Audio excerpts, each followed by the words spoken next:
Hey everybody, we're here. It's another week and the Death Chicks are back. We're not going anywhere. So, yes, we are the Death Chicks. This is our regularly scheduled hangout show. I'm Patty Burgess with Doing Death Differently, and my co-host Misty. Can you wave? Misty is, hopefully you're Hi, hearing. Patty. Hi, everyone. Good, good, good. Misty is with bittersweetblessing.com. I'm doing deathdifferently.com. And just a little bit about the show. Misty and I came together to create a forum to talk about death. And there weren't that many people talking about it, but the more we talk about it, kind of like, you buy a new car and you look out on the road and you see your same car, and that's kind of what's happening. More people are beginning to talk about it. So we wanted this forum to create a safe place where we could have all sorts of topics around, or all sorts of discussions around the topic of death, dying, grief, and loss, and off of that there are so many tendrils. So that's what the Death Chicks does. The other reason we wanted to do, as I mentioned, is we wanted to chat, and at the time we didn't know that many other people, but more and more people are coming on, and so that's the mission of the Death Chicks, to talk about it, to provide some resources for those seeking, to introduce some innovators and some leaders and some thinkers in this field. And I think we've been doing just that, and we will continue to do so. So welcome to our 5th Death Chicks show. Misty, do you have anything to add? No, Patty, you're fabulous. Patty used to work in radio, so that's why I hooked up with her, because she's got the pro background to do the talk. And I'm just flying off in the clouds somewhere. She's absolutely grounded. Yeah, no, great job, Patty. Thanks. So to introduce our guest today, RoseAnn Janzen. RoseAnn and I connected because I think I was drawn to her work because she felt there was a connection there. There was kind of a spiritual connection that we had. And RoseAnn is an authenticity advisor. And I love being authentic. It feels like my life practice sometimes, just really being who I am in the moment and being present. So a lot of the self and personal work that I've done was reflected in the work that I've seen RoseAnn do. So RoseAnn works to help people stay in their place of authenticity so that they're operating from their highest place of power, their place of peace, and when they're here, they can have the greatest impact in the world. RoseAnn has psychic abilities, and she uses these along with all of her professional training and her divine connection to help people move to their next level in life. And she's very intuitive about exactly what her clients need. And the reason we brought RoseAnn onto the show today is because from a very young age, RoseAnn has had a perception of death that's different from what she saw in the world around her. So to get us going, RoseAnn, would you like to share a little bit more about that? Yes, thank you. I would love to, and it's a pleasure to be here and to be with you too. You're doing a wonderful job. So from a very young age, I actually could see dead people. And it's not like in the movies, right? It's not, I don't see anything gross or anything. But I've always been able to sort of see their presence. And so I've always known that everything is right here. What we see is a matter of us changing our perception. So, and that's been pretty fun. So when you say, I'm fascinated, I've always wanted to see dead people, but as you say, not in the gross forms, but what is it that it looks like to you, or is it more of a sense? Well, I get the sense of them being there. I can feel their presence, but I can also see them in my mind. And it's interesting because I also know exactly where they're standing in the room, sort of thing. Or like if I'm talking to a client or somebody and they're having a problem with something, and their ancestors want to help them, I'll see their ancestors behind them, and they'll tell me what they want that person to know. And it all kind of goes on in your head, but it's also kind of out there too. But it's a different perception. You know, it's not seeing with our eyes. Right. It's like, you know, seeing with our third eye kind of thing. So yeah, it's really interesting. Again, my curiosity, when this first happened, how old were you when you first experienced this? And did it freak you out? I can't remember not having that. Okay. So it wasn't something that you, and then like you had to get used to the idea of this new perception. This was been with you. Yeah, yeah. I actually, and the same with all my psychic abilities. Like, I thought everybody could do everything that I did. I thought everybody saw everything I did. I didn't know that I was different. So. Very, very interesting. Did you have something? Yeah. Some very unique gifts, and I'm really drawn to them. And what I'm finding is that more and more people with these gifts are coming forward, and I'm so pleased that you're on our show today.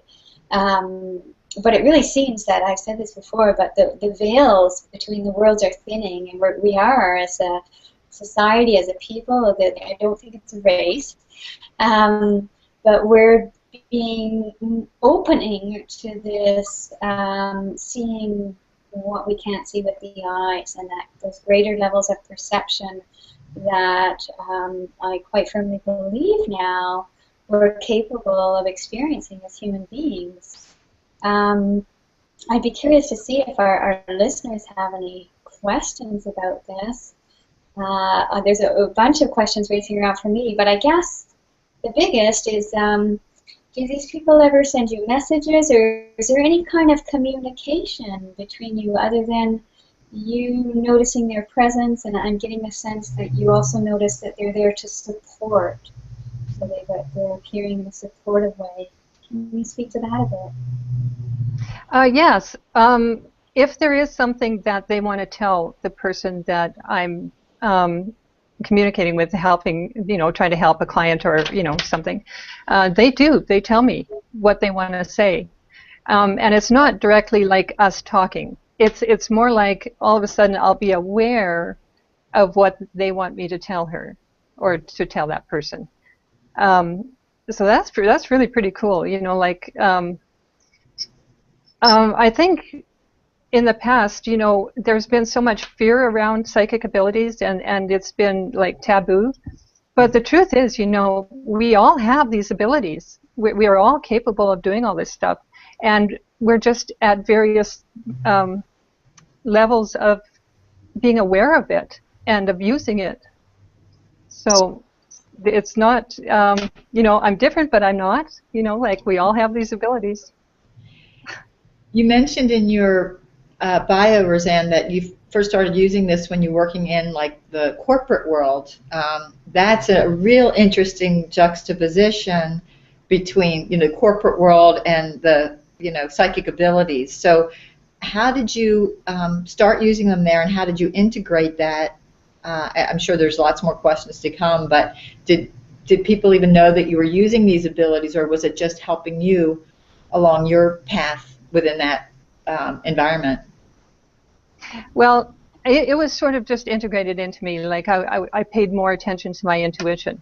But what I really noticed when I was in corporate was that the people at the top levels were using their intuition in any way that it showed up for them.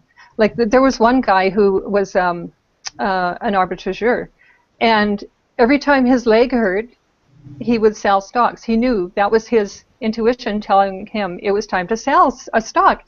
And my brother, he's also at the top of his game in accounting, and he does the same thing. Like he listens to his gut, right?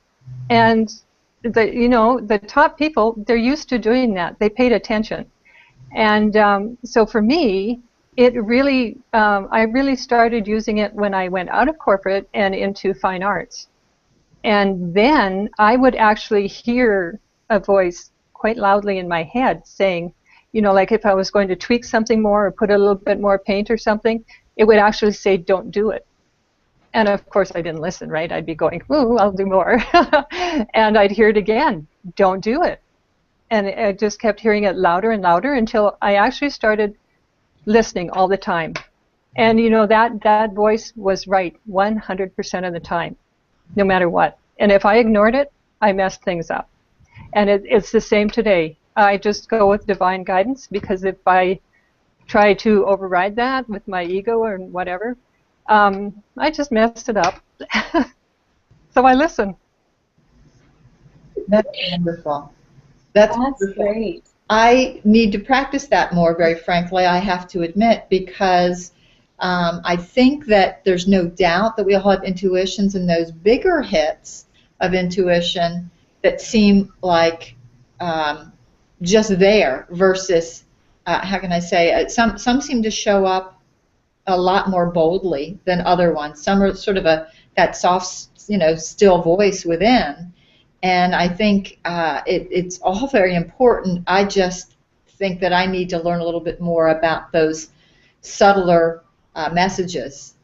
And I think my life would probably, I mean, it's already a great life, but I think that there may be a lot more nuanced, so to speak, and paths and vistas may open up. You never know.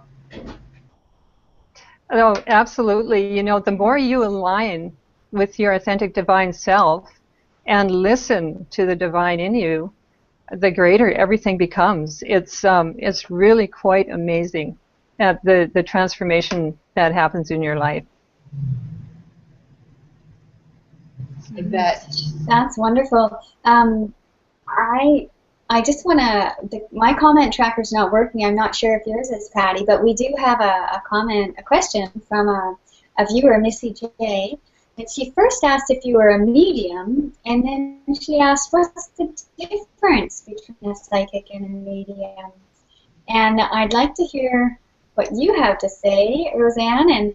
And my thoughts are just, these are words, terms that we've put on this stuff that we can't explain.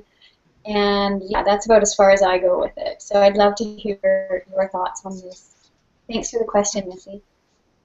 Okay, I'm sorry, Misty, I couldn't hear everything, but I heard the first part. And no, I'm not a medium. I'm just a regular person. But you know, the one thing that was constant in my whole life was that I talked to God all the time. And but when I actually figured out that maybe I should listen for an answer, that's when things really started to change. So no, I don't channel anything. It's just, you know, if something shows up, you know, like I also access the Akashic records for people. And but mostly I just ask God. Whatever I want to know for somebody, I ask God. And whatever that person needs will show up in a session to help that person. So, you know, to me, it's all divine guidance. I don't know. Was there more to that question? Well, the second part of the question was, what's the difference between a psychic and a medium? I don't actually know what the difference is, because I'm not a medium, and I don't actually know any, I don't think, so I don't know what the difference is. But to me, a psychic ability is like, it's God-given. We all have it. It's just another level of awareness of what we are and what we can do. I think that's a great answer. You know, I mean, if that is it, that we all have this ability, do you have any thoughts, or when people ask you, how would I kind of hone this ability, what would you suggest that people do? Because I think it's of interest to a lot of people, but I also think it is scary to a lot of people, and maybe you can address that as well.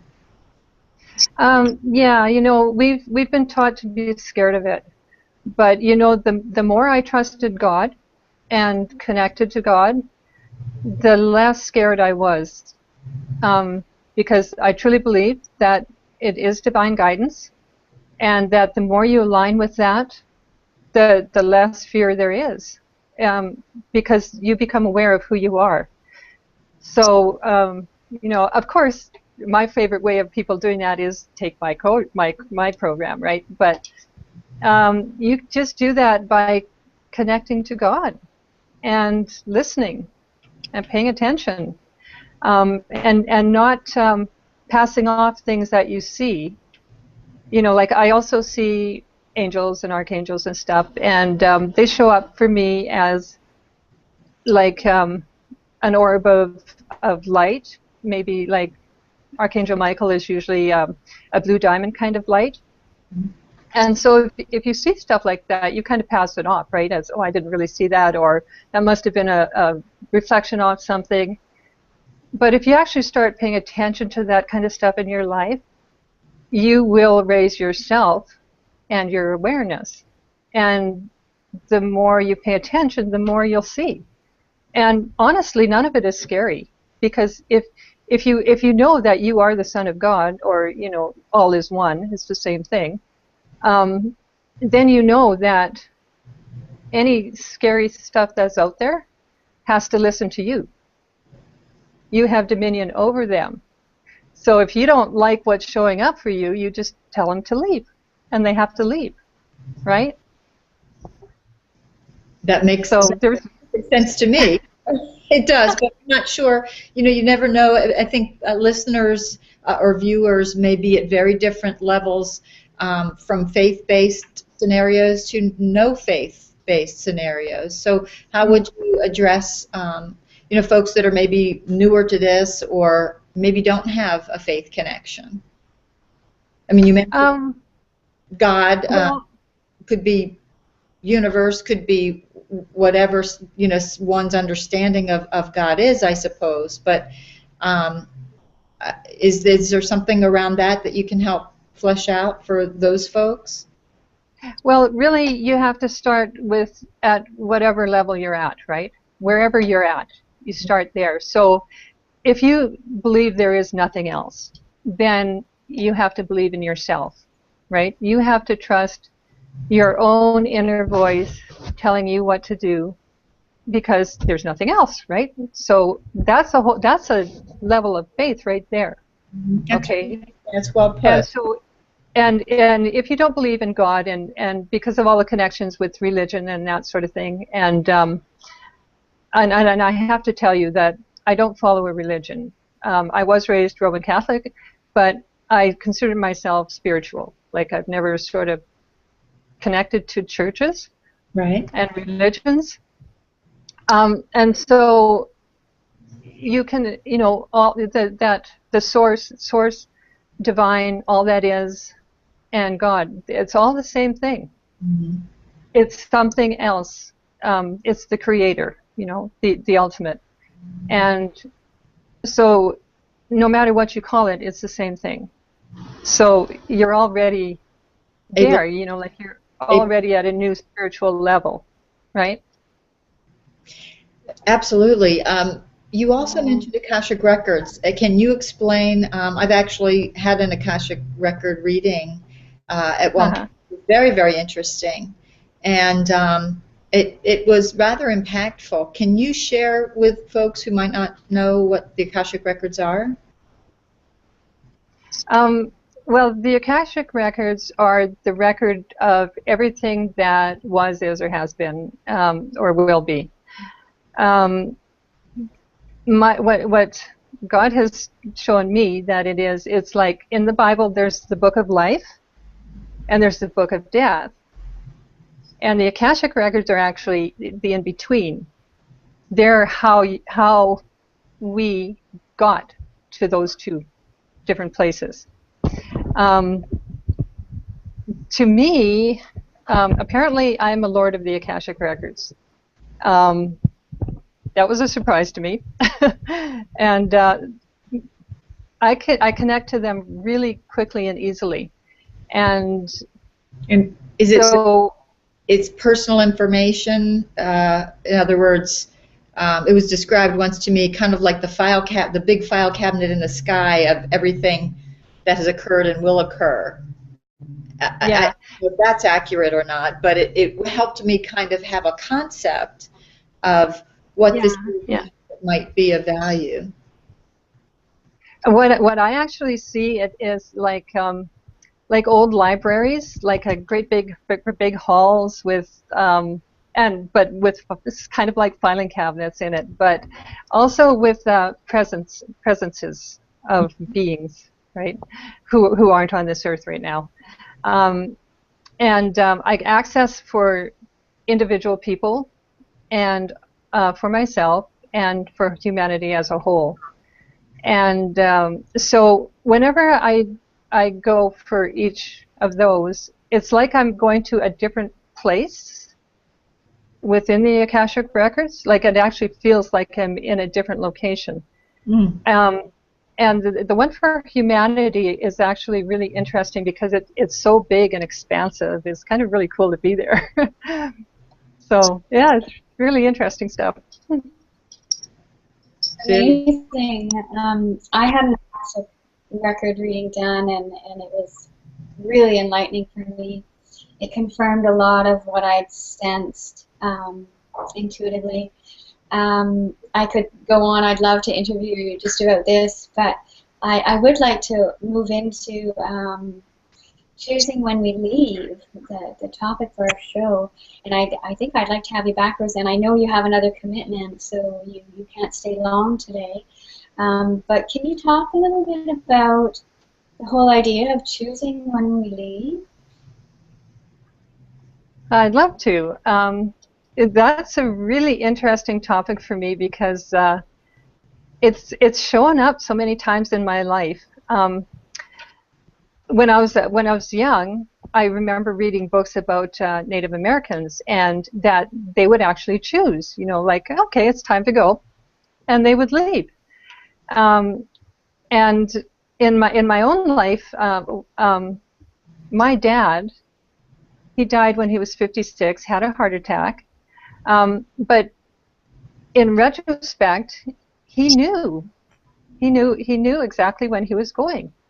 And he had never been a person to ask for anything. And a couple weeks before he died, he asked for a specific thing.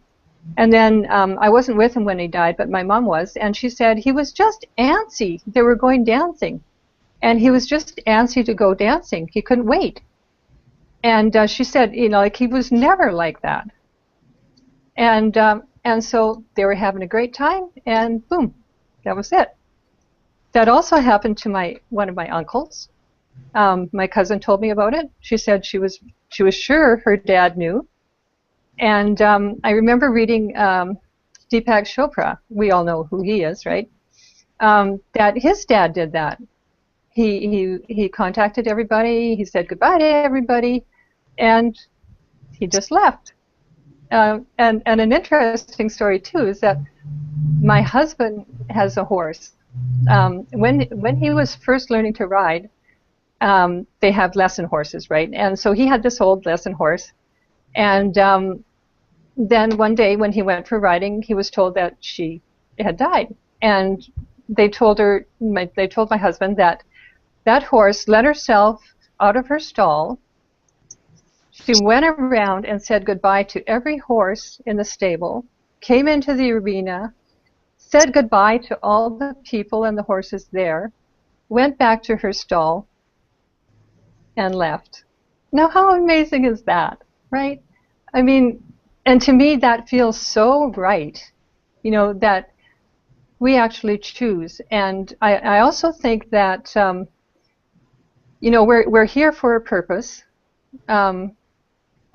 and we can either do that purpose in a little way and just let it sort of happen under, in the undertones, or we can come forward, step out, and do it in a big way and help everybody on the planet by doing that. And when we do that, I think that gives us that level of awareness and lightness to be able to choose when to leave. So I'll let you know in a few years. It works. During this broadcast, please. We've got more to talk about. But if you must go, then that would be really quite poetic for our show, I will say. I mean, I think that might go. So, you know. Yeah, well, I'm not finished. I'm just getting started doing what I'm here to do. So, not ready. You'll be here for a while. You know, it's interesting you say that. I was curious as to, you mentioned choosing when people want to go. I sense that for some people it can be very conscious, and for other people it's rather not conscious at the surface. My own father, after, I think I might have mentioned this on another show, we had their 50th anniversary party where everybody showed up, and within 12 hours after the party, he was gone. And it was shocking, but it was perfect, and it was beautiful, and sort of for all of us, we felt that it was the most amazing thing that could have happened. I can't imagine that was certainly never articulated to us, but I got to believe that the way he went, he certainly would have made a miserable patient. We know that for sure. But so this idea of when someone might choose to go, is this something that is even some direction in your coaching given for this? I mean, I've never heard of that sort of kind of experience or maybe shepherding through that process if somebody is interested in that. Sounds crazy. But. No, I don't actually coach on that. It's just part of my belief system, and my belief too that for the whole of humanity, lines are kind of going to start to blur. And Misty referred to this. You know, that everybody is being raised up to a new level of consciousness, and that things are coming closer together.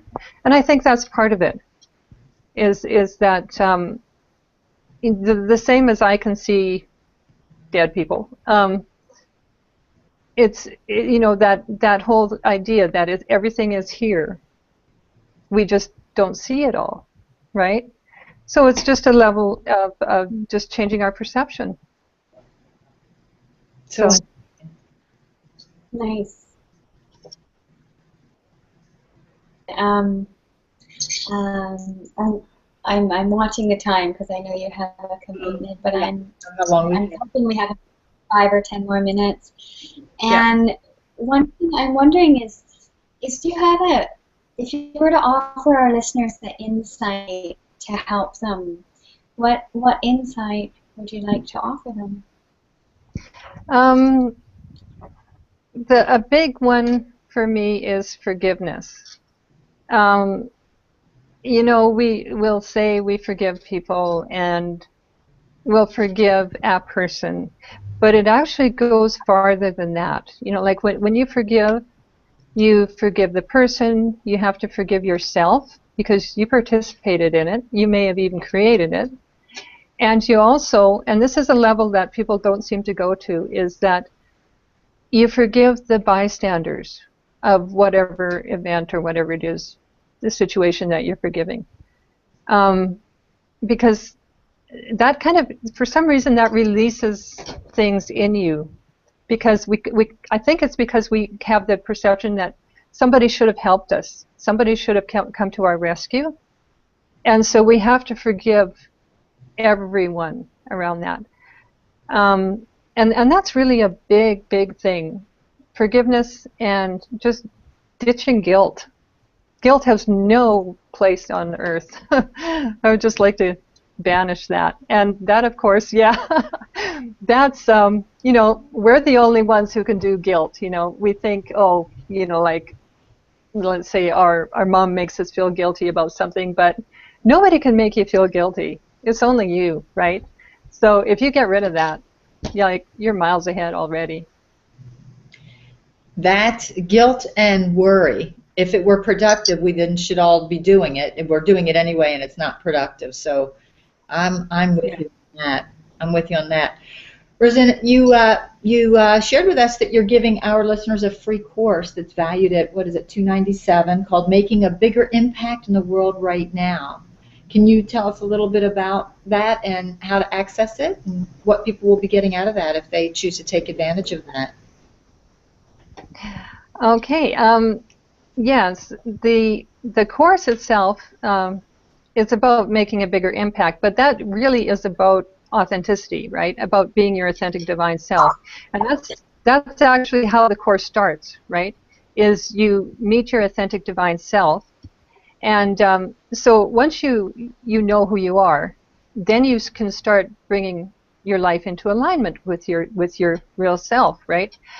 So that's really what the course is about, and it goes through a few things on how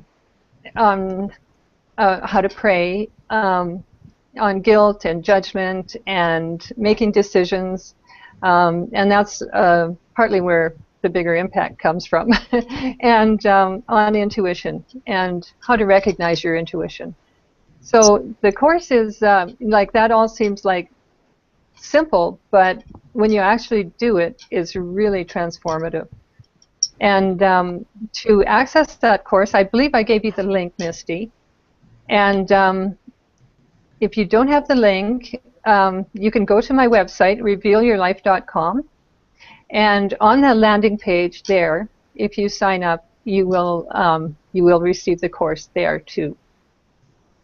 Perfect. And just to kind of tie it into our topic today, how does your course, what would you say how that kind of ties into death, dying, grief and loss, or just living in general?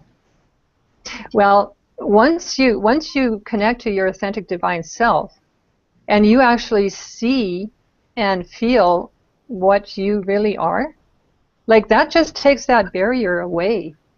Like there's no fear of an afterlife because you know already that what you're going to is this incredible, amazing, honestly, is so beautiful. You can hardly believe it, what you really are. And by starting that now and bringing that beauty that you really are into this life, you're blurring the lines there already, right? And so really you eliminate the fear. And when you really look at it, what is it that you're afraid of? Okay, you're afraid there's nothing there. So if you meet your authentic divine self, you already know you're there. And the other fear is of how we go, right? And if you really follow this path, you kind of get to the point where you realize that you might be choosing how you go. So choose wiser, choose better, choose to walk away, not get sick, right? That's where I'm at, and that's the course helps you get started on that journey. That's huge. That really is huge. Choose wisely, especially if it is finally revealed to us that we have a choice, if that belief sinks in. That's wonderful. Wonderful. Great stuff, RoseAnn. I'm very happy to have had you, and I think you delivered a wealth of information. Oh, am I muted? No, you're good. No. You're good. I just didn't want you to go yet. I wanted, Misty, were you going to? Oh, no, I'm not going to go.